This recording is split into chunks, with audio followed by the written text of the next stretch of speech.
संघ परिवार के लीडर जेल में रहते थे। जाकर देखा तो क्या हुआ कि उनकी बड़ी अंपाला गाड़ी में नारायण आप्टे अपनी गर्लफ्रेंड के साथ इश्क रचा रहे हैं। तकलीफ थी कि मुझे अपनी मर्दानगी दिखाना है, मैं मर्द हूं कि पॉलिटिकल पॉलिटिकल पॉलिटिकल।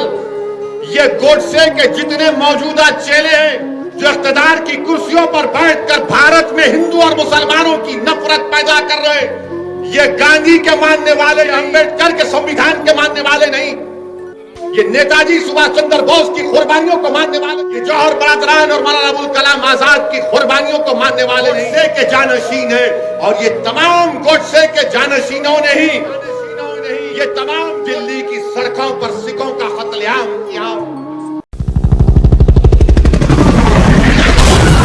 संघ परिवार के लीडर जेल में रहते थे, मगर उस वक्त की कांग्रेस की हुकूमत ने सही इन्वेस्टिगेशन नहीं किया।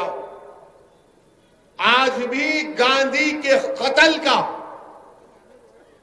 जो लोग उसमें साजिश रचाए, आज भी वो चेहरे सामने नहीं आते। अच्छा, ये गोडसे और नारायण आप्टे कौन थे?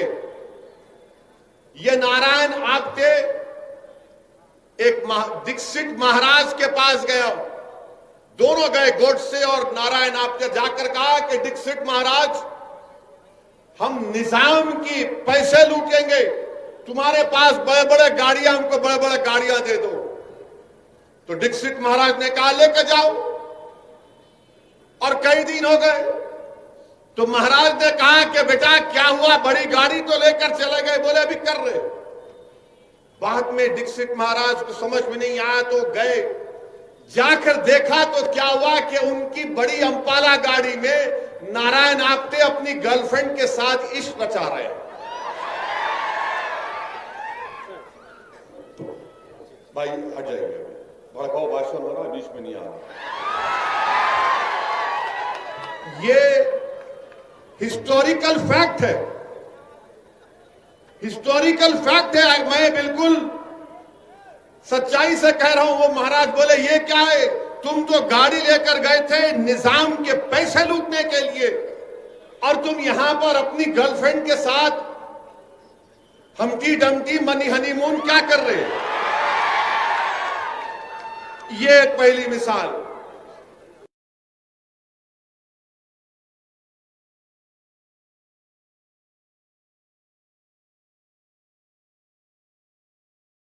हम स्टैंड गन से हिफाजत करेंगे।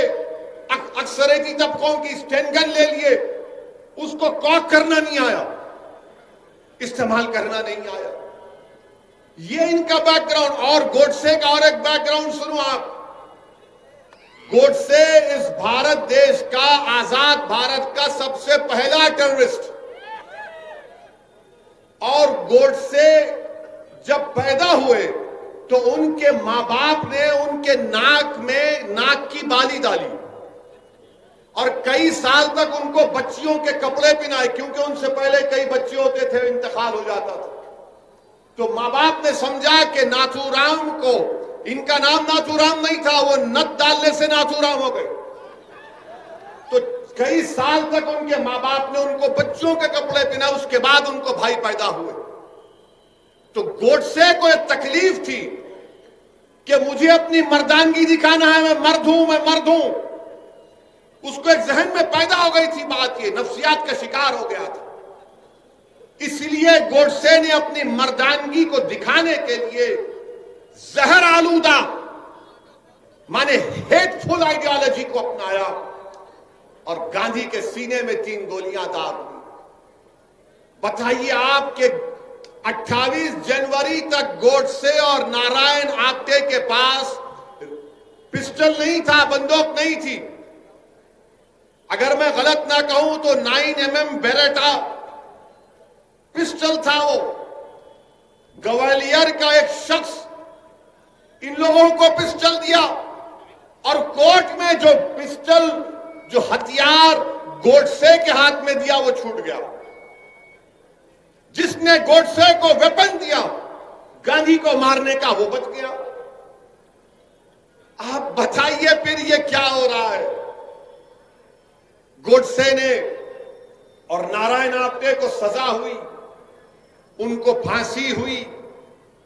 मगर आज भी आपसे कह रहा हूं कि जिन लोगों ने गोडसे को हथियार दिया, एक मर्तबा नहीं 5 मर्तबा बापू पर जान लेने का हमला इन तीन सबने मिलकर किया था।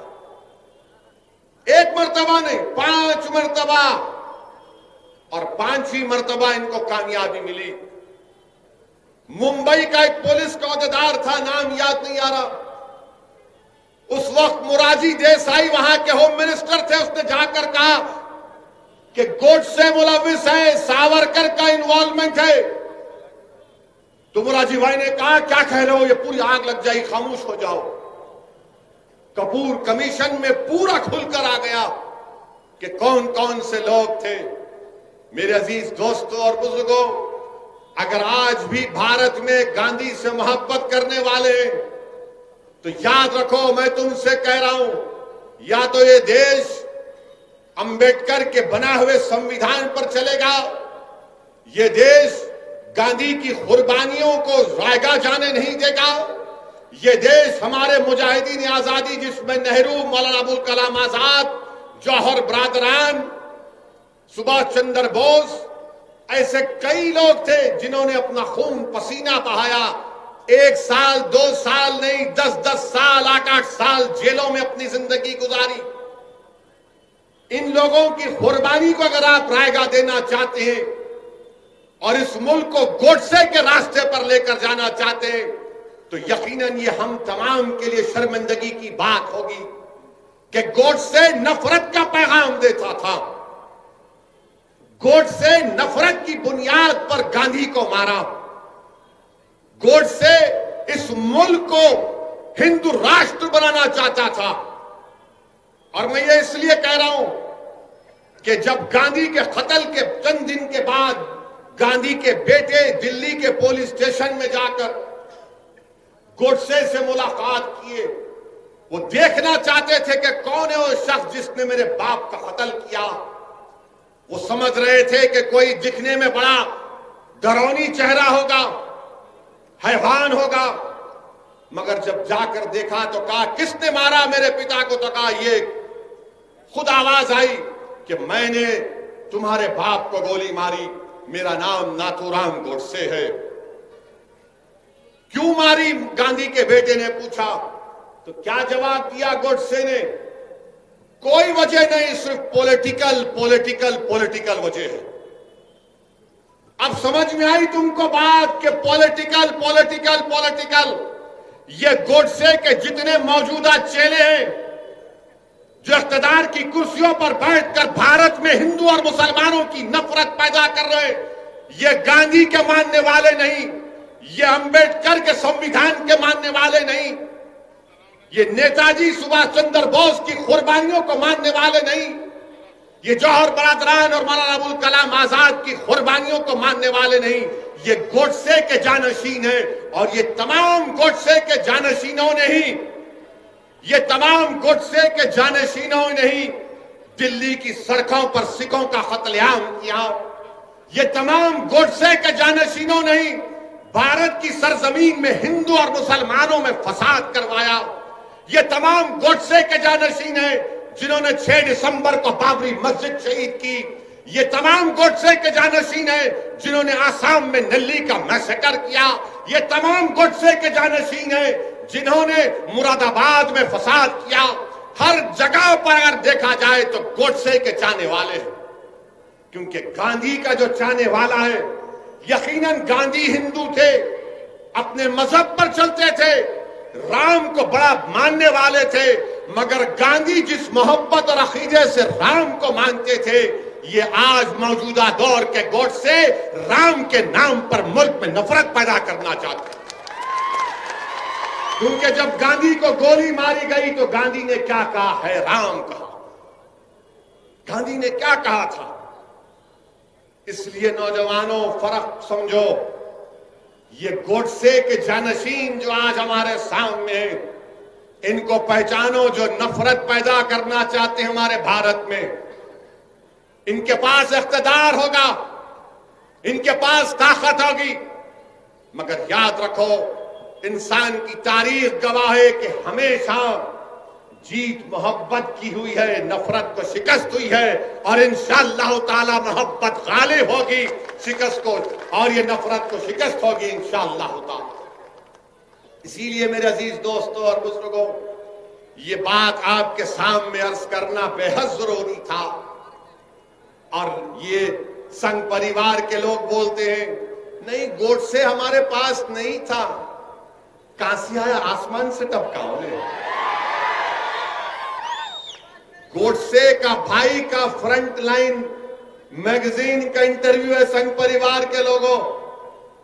उनके भाई का नाम शायद गोपाल गोडसे था, जिन्होंने फ्रंट लाइन के इंटरव्यू ने कहा कि अडवाणी झूठ बोलता है, हमारा भाई नाथूराम गोडसे संघ परिवार का इंटेलेक्चुअल वर्कर था, हम बचपने से आरएसएस से वाबस्ता थे।